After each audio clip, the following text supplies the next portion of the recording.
This week on Dialogue, playing with fire, Pakistan at war with itself.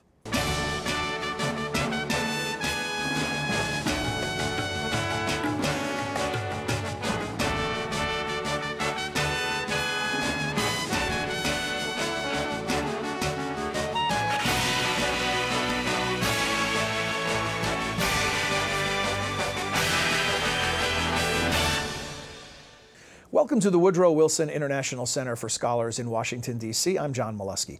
Each week, Dialogue explores the world of ideas and issues in international affairs, history, and culture.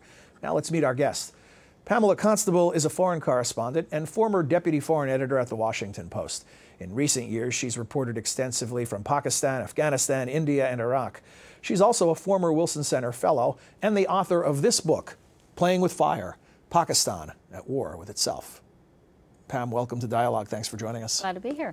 Let me first ask you about the notion of creating a better understanding, the reason that you wrote the book. Can you somehow describe what the current level of understanding that you encounter is among Americans of Pakistan? Well, I would say actually sort of it's a two-way street of very limited and often very misguided understanding or a lot of misperceptions and myths on both sides. You know, a lot of Americans, for example, think of Pakistan as sort of this, you know, nation of terrorists, you know, a place that spawned, you know, Al-Qaeda and all these, you know, radical militant groups, and as a threat, of course, of nuclear power. So great concern over that. All of which is true, but you know, it's also a huge country of 180 million people, the vast majority of whom are absolutely sort of like anyone else, you know, working and raising their families, you know, not part of Al-Qaeda, not part of the Taliban, have their own problems, their own concerns, which I try to explore in my book. And so my idea was to try and give Western readers, English-speaking readers, audiences, just a much broader, you know, a backdrop or sort of conceptual framework, context for the problems we do have with these groups. And you're out on the book tour, and are you finding that audiences are eager for this information? Are they seeking this perspective that you're attempting Absolutely. to share? I mean, of course, you get, you know, obvious questions. People want to know about U.S. policy and about, you know, what officials there are doing and sort of the war against terror.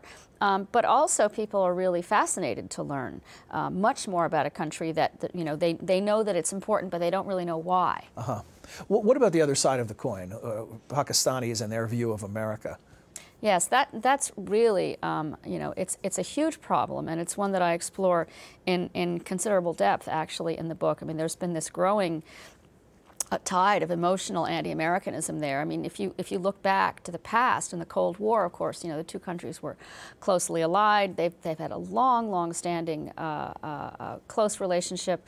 You know, hundreds of thousands of Pakistanis, you know, every year would apply for visas to try to go to school or work in the United States. There's a large Pakistani community in the United States. So the relationship is a long one and a close one.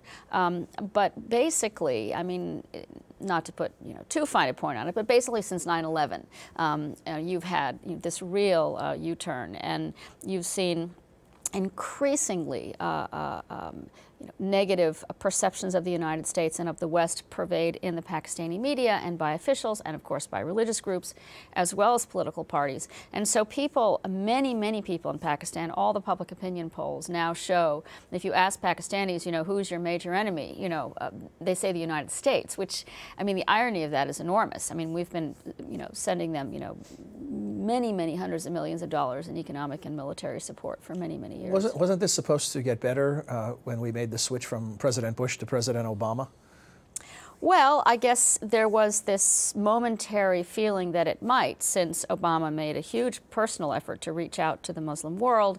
He went to Cairo, made a very well-regarded speech on that topic, and you know, he's a very engaging sort of global person. But then, of course, what happened was that for various reasons, his administration has stepped up this attack of campaign of drone attacks, the unmanned planes that are attacking suspected militant sites along the border between Afghanistan and Pakistan, and that has gotten the Pakistani public more riled up than ever. Mm-hmm. I know that it's difficult to kind of quantify this, but it's not a failed state, but it has stability issues. How stable or unstable is Pakistan? It is a very good question. In my book, I say that Pakistan has often been called a failed state, but I don't see it as a failed state. In fact, I quote an analyst there whom I interviewed many times, who said it's closer to a fake state. It's a state that if you look at it on paper, I mean, it has all the trappings of a modern state. It has parliament and president and Supreme Court and a vibrant press. It has, sort of all the... And nuclear weapons. Well, nuclear weapons, but I'm really thinking in terms of governance now. Sure. I mean, in terms of the, what is, modern state? How does it function? Functioning on a high level. Functioning on a high level. Huge administrative bureaucracy, huge professional army.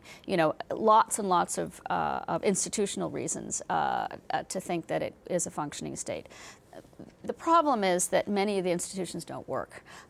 Political institutions have never matured. It's had a very, very unhappy political history of, never having had a single elected leader finish their term in office, either been, killed or thrown out, or a variety of things have happened, taken over by the military a number of times. So the political institutions have never really had a chance to mature. But to answer your question specifically, I guess Pakistan is probably more stable than many other countries in the developing world. It has had a number of military interventions, but it hasn't fallen apart as a result. It hasn't had a civil war. It hasn't had a revolution. It's struggling. It's a country that's still struggling to emerge into the modern world. Now, the Islamic militant groups, are doing their best to really rock the boat. And one of Pakistan's big problems is that it's taken the military establishment a very long time to take that threat as seriously as they should have. They're beginning to now, and they are now, but it's been a very long time coming. Well, you even suggest that not only did they take a long time to consider the threat, but that in many ways the government and the military has encouraged that type of thinking.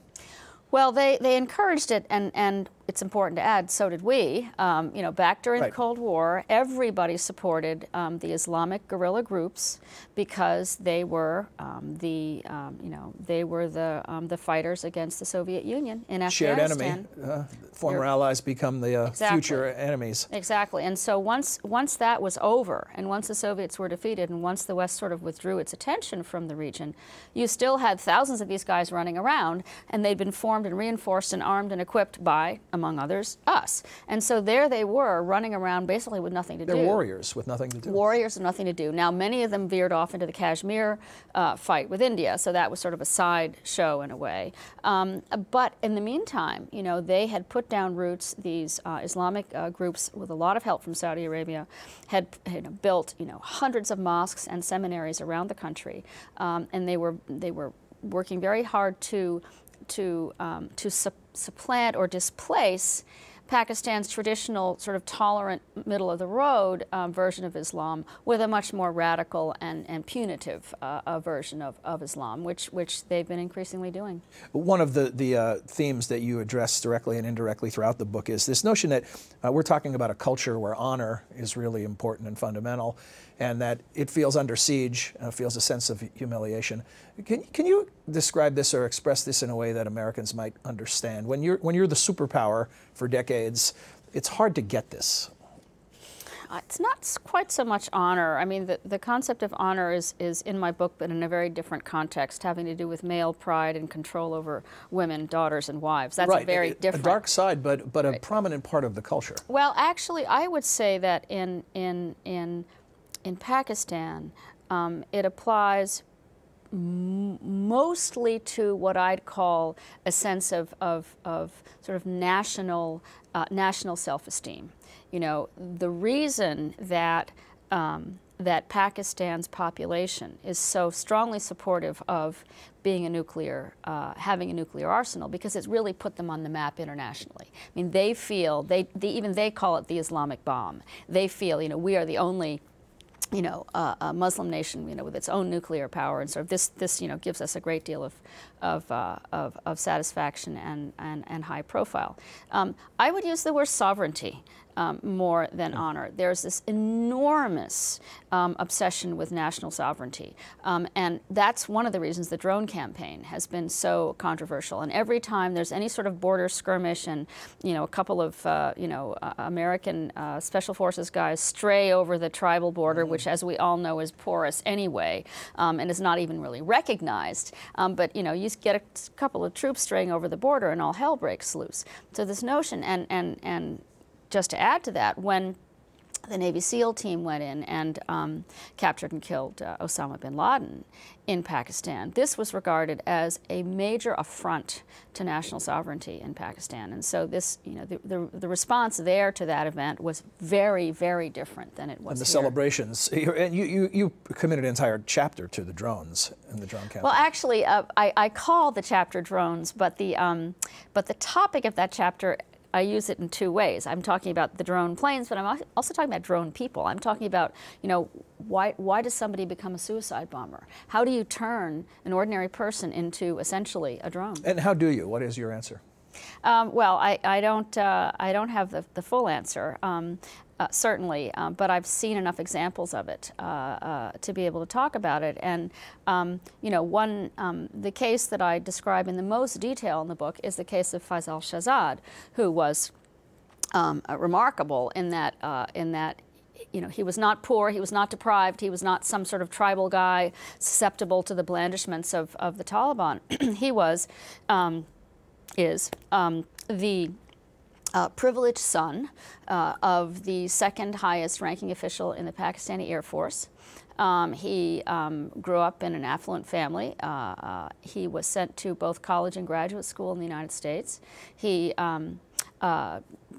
completed both, got a job in financial industry, lived in Connecticut, bought a house, got married and started a family. He seemed to be having some personal and professional problems, but on the face of it, he was, the classic sort of affluent immigrant into the United States from a very successful background. And nevertheless, within 2 years, he had gone from being that to being something completely different, to being someone who was willing to stage a terrorist attack against the United States. And I interviewed his family, his friends. I went to his home village, read lots about him. But most interestingly, actually, was the public statement that he wrote and delivered at his sentencing at trial, which was an extraordinary sort of manifesto. When you think about who he was, you just can't believe where it came from, that he turned into this sort of, person who adamantly believed in this black and white struggle between East and West, between Islam and Christianity, that it was this sort of personal mission from God. And to answer your question, basically what happened was he began to get interested in religion, and he started going on the internet and getting into all these websites from all these radical groups, and exchanging messages and learning more about it, and being encouraged over the internet to get more involved. Started going more to mosques, apparently even started asking his wife to wear a veil, which of course she had not done in the United States. And then he made a couple of trips to Pakistan, during which he apparently met some of these militant groups who sort of scooped him up and brought him more under their wing and radicalized him further. He grew a beard when he came back. I interviewed some people that had seen him when he came back wearing a beard, came back for a wedding, and I said, well, did that send off any alarm bells? And people said, no, why should it? I mean, he's a Muslim. Many Muslims wear beards. It didn't seem to be anything strange, but it was in fact a sign of his increasing radicalization. Well, so it was this very short but very radical process. Yeah, and a lot of associations with the story you tell. That it's fascinating. One thing I'm thinking as I'm sitting here listening to you tell the tale is that it shows why profiling is often a dead-end street. You don't always fit the description. That's right. But then also in your book, you talk about the fact that this return to traditional religion, or the draw of traditional religion, is largely, or at least partially, part of a sense of nowhere else to turn. Absolutely. Yes, I'm glad you put it that way, because one of the one of the main issues that I talk about in the book is injustice, that there's this, great feeling of injustice or lack of access to justice in the society. It's not only about poverty, it's about people just feeling they don't have avenues for their grievances. They go to the court system, if you pay a big bribe, you win the case no matter what. So if you're poor, you always lose, essentially. And it's the sense of injustice, and of course, there's terrible corruption. It's one of the most corrupt countries in the world. That's very well known. So when groups like the Taliban come in, when groups like these religious extremists come in, the message that they send out is that we will bring justice. They equate in people's mind the notion of settling your problems with bringing in Sharia law. And so people have these concepts mixed up in their mind. They think, oh yes, they're going to bring Sharia, now everything's going to be fine. They may not really understand what that means. I want to ask you about one story in I don't remember which chapter, and help me with the pronunciation, but the story of Mukhtar Mai. And speaking of Sharia law, tell us about this, the woman who was gang raped, and then the sentence, or at least the decree from the tribal elders. Right. That's a slightly different issue in that did not relate directly to Sharia law. It had much more to do with tribal tradition. And make the distinction for us, because we often lump the two together. Okay. Well, in many of the tribal areas of both Afghanistan and Pakistan, the state doesn't really call the shots in terms of police and law and courts.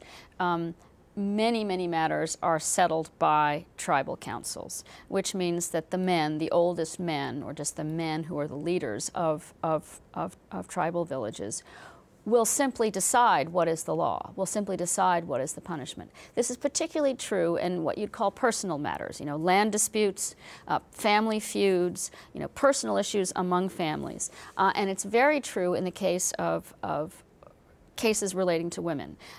Elopement, divorce, problems within families, are often settled by these councils, and of course they're all men, and they tend to be very strict, and very severe.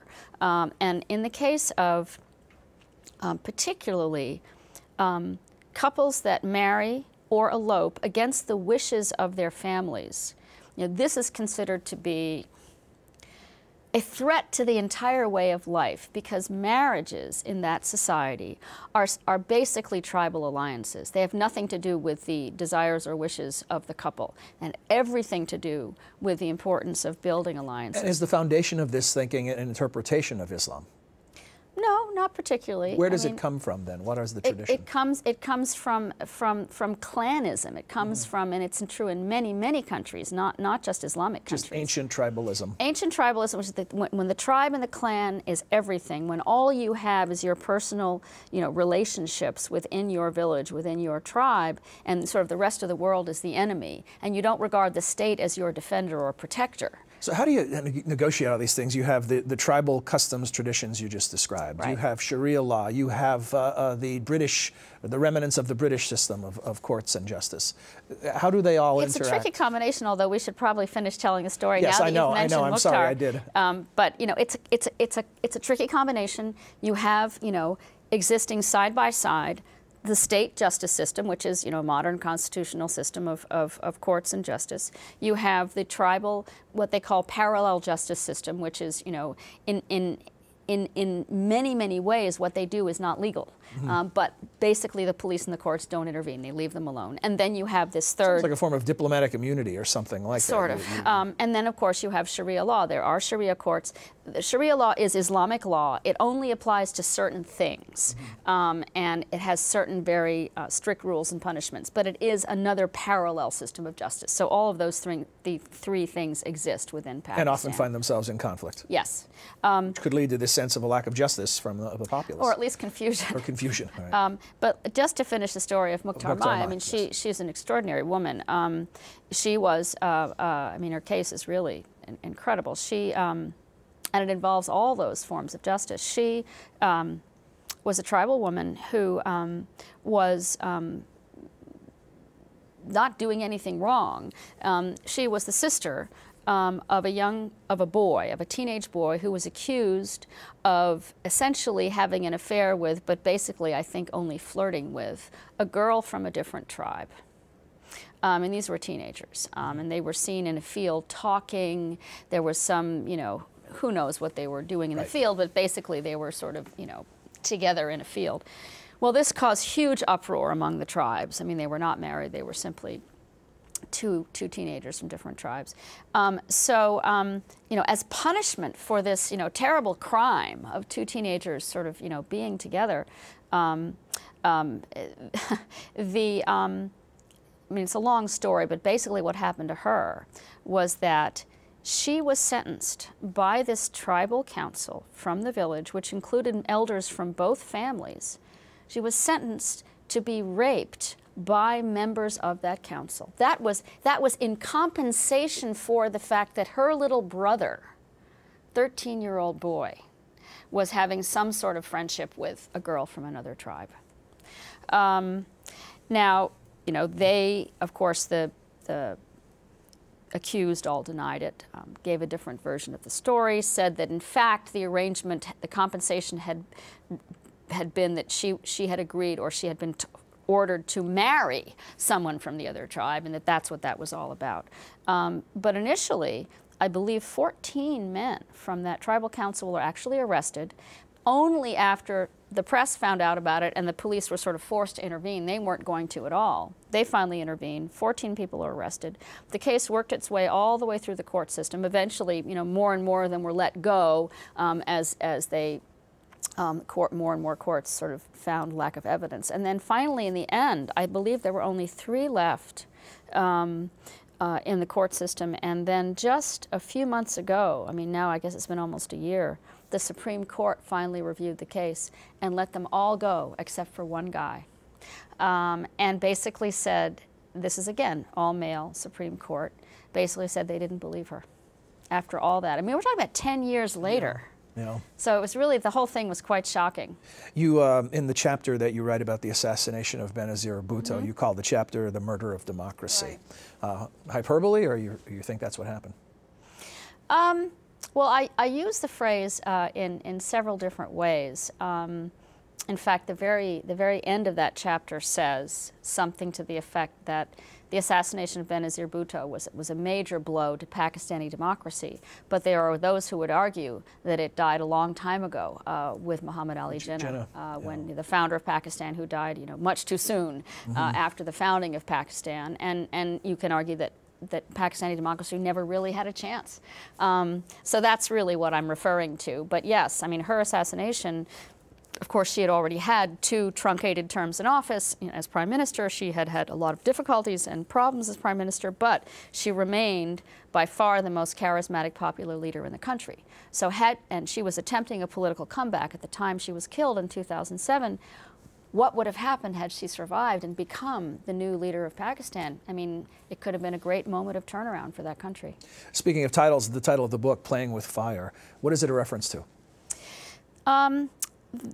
The Playing with Fire refers to several things, but basically it refers to military and political elites who have failed to take seriously or deal seriously with, you know, the seething turmoil beneath. You know, you have a civilian elite that's, you know, very sort of self-involved and quite feudalistic in its mindset.